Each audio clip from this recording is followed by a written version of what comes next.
ब्रह्मचर्य सबके लिए है। बहुत घातक है भोगों का आकर्षण। ब्रह्मचर्य के बिना पूरा का पूरा जीवन खोखला हो जाता है। मन से, वचन से और शरीर से, तीनों से ब्रह्मचर्य होता है। मन का ब्रह्मचर्य, विषयों का चिंतन ना करना, यहीं से नाश प्रारंभ होता है, पतन यहीं से होता है। सबसे पहला पतन जो होता है वो विषयों का चिंतन होता है। ध्यायतो विषयान पुरुषान। जब हम भोगों का चिंतन करते हैं तो हमें भोगों की आसक्ति प्रकट होती है, फिर संग करने का मन होता है। संगास तेषु उपजायते। जब हम विषयों का चिंतन करते हैं तो विषयों का संग करने का, विषय भोगने की इच्छा प्रकट होती है। जहां विषय भोगने की इच्छा प्रकट हुई, कामराज्य हृदय में छा गया। संगात संजायते कामा। और कामना जब बढ़ी तो सब मूढ़ता छा जाती है, स्मृति नष्ट हो जाती है। हम कौन हैं, हमारा क्या कर्तव्य है, हम क्या कर रहे हैं। सच्ची मानिए बहुत निकृष्ट काम। वचन से हमें कभी भोगों की बातें नहीं करनी और शरीर से हमें कभी भोग क्रिया नहीं करनी। अधर्मयुक्त क्रिया का त्याग, धर्मयुक्त क्रिया की स्वीकृति, ये गृहस्थ धर्म और संपूर्णतया विरक्त धर्म। जो ब्रह्मचर्य रहता है उसे शरीर बल, मनोबल, बुद्धि बल, वचन बल, ये सब जागृत हो जाते हैं। वचन बल जो बोला वही लागू हो गया, जबरदस्ती आपको मानना पड़ेगा। और मनोबल जो संकल्प किया अंदर, वही बाहर क्रिया प्रारंभ हो गई, वही दिखाई देने लगा। देह बल, रात दिन मेहनत करो फिर भी थकान नहीं। आप कुछ समय तक व्यवहार करके देखिए ब्रह्मचर्य का, कि आपको खुद पता चलेगा कि कितना आनंद प्रदान करता है ब्रह्मचर्य। ब्रह्मचारी को विषय भोग जहर है ऐसा मानना चाहिए। जैसे कितनी भी सुंदर खीर हो और कोई हमारे कान में आकर विश्वसनीय कह दे कि इसमें जहर पड़ा है, तो हम बिल्कुल नहीं खाएंगे। हमारे शास्त्र कह रहे हैं, महर्षि जन कह रहे हैं कि ये विषय भोग जहर है, महान विषय, ये पूरे जीवन को नष्ट कर देता है। तो ये जब ज्ञान हो तो उसका फल है विरति। जब हमें ज्ञान हो गया तो उससे हमें वैराग्य होना चाहिए, पर नहीं, ये ज्ञान तो है कि भोगों में सुख नहीं है, भोग दुख रूप है, भोग जहर के समान है। कैसा ज्ञान है? वाचिक ज्ञान, उपदेश देने के लिए। लेकिन जब भोग सामने आते हैं तब ये ज्ञान काम नहीं करता।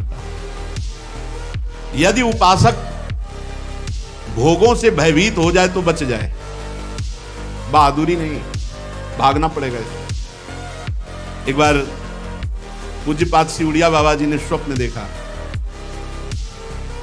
स्वप्न में भी कितने सावधान है। भिक्षाम देहि, एक घर में आवाज लगाई, नारायण नारायण। तो एक माई निकली, सुंदर अप्सरा, हीरे जवाहरात से, रत्नों से भरी हुई थाल। आवाज एक घर में लगाई, सैकड़ों घरों से निकल आई और सब एक से एक सुंदर, और चारों तरफ से घेर लिया और मुस्कुराना, हाव भाव प्रकट करना। बाबा भागे और बहुत जोर के भागे और कई किलोमीटर तक भागते रहे। फिर पीछे मुड़ के जब देखा कि कोई नहीं दिखाई दे रहा, तब खड़े होकर सांस ली। जब सांस ले रहे थे तो आंख खुल गई। तो नारायण नारायण नारायण। अच्छा हुआ कि स्वप्न में भी भागे। भागने से ही बचोगे, यहां जीतने के चक्कर में मत पड़ना, बहुत धोखा है। ये मन बहुत धोखेबाज है। यदि कोई विषय से ऐसा भय रखे जैसे सांप, बिच्छू या सिंह, कोई सांप आके गले लगना चाहे तो आप क्या करोगे? भागोगे ना। और बाघ देख लो, सिंह देख लो, भागोगे ना। ऐसे ही विषय भोग की इच्छा वाले कोई शरीर तुम्हारे नजदीक आ रहा है और तुम्हें भय नहीं लग रहा है, इसका मतलब है मरना चाहते हो, भ्रष्ट होना चाहते हो, नष्ट होना चाहते हो। सिंह आ रहा तुम्हें भागना नहीं सुनाई दिया, सांप दौड़ रहा तुम्हारी तरफ भागना नहीं सुनाई दिया। ऐसे ही भोग तुम्हारी तरफ आ रहा, तुम भागे नहीं, मरना चाहते, मरोगे। कुआ मदांधो, मदना तुरो है, भगवान शंकराचार्य जी से पूछा, को अंधों में बड़ा अंधा कौन है? बोले जिसको काम सता जाए, जो काम से युक्त हो गया, काम से व्याकुल हो गया, वो सबसे बड़ा अंधा है, वो कुछ नहीं समझ पाएगा। आप बड़े मजे से भोग को देखते हैं और भोगते हैं और फिर विचार करें ब्रह्मचर्य असंभव। जैसे जलेबी है, एक बार चख लिया तो जलेबी नाम लेते ही वो कुरकुराहट वो मुंह में आ जाएगा, नहीं आ जाएगा? इसे कहते हैं तृष्णा। भोग भोगा, अब वो तृष्णा जहर की तरह तुम्हारे हृदय में बस गई। अब वो भगवान ने निकाले तो निकाले, नहीं तो पूरा जीवन भर मार देगी। भोगों का जहर तृष्णा। तृष्णा अनंत जन्मों से हम भोगते चले आ रहे हैं, इसलिए हमारी परवशता हो गई है।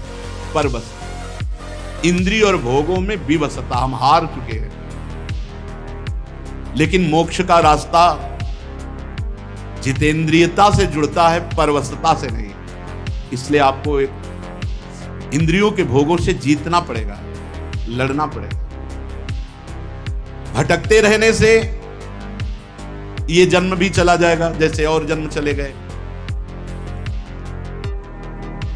बहुत बार ये सब भोगा है, देवराज इंद्र भी बने होंगे कभी ना कभी, बहुत बार, बहुत बार। लेकिन भगवान के प्रेमी भक्त कभी नहीं बने जिंदगी में, पक्की बात। इस बार अवसर मिला है भगवान से प्रेम करने का। कोल्ले जी अल्ले जी के चरित्र में नहीं आता कि बचपन से बैरागी, और एक राजा की उपवन वाटिका में वो शयन कर रहे थे, वहीं वो सब राजकुमार और सब वैभव सब देख करके उनके मन में ऐसी लालसा आ गई कि यार ये सुख तो बहुत बढ़िया है। तो भगवत प्राप्ति रुक गई और उनका अगला जन्म हुआ और राजकुमार से मित्रता हुई और सारे भोग उनको। अगर कोई वासना लेकर इस मार्ग में, तो फिर पहले वासना पूर्ति होती है। ये मन मकड़ी के जाले की तरह वासना बुनता रहता है, छोड़ दो इसे, बस ये अपना काम करता है और हमको फंसाता है। जाल ये बुनता है और फंसाता हमको। इसीलिए उपासक मन के जाल को बनने ही न दे। राधा राधा राधा राधा, वो कहेगा नहीं सुनो ऐसे से ऐसा, राधा राधा, वो आपको फंसा नहीं पाएगा।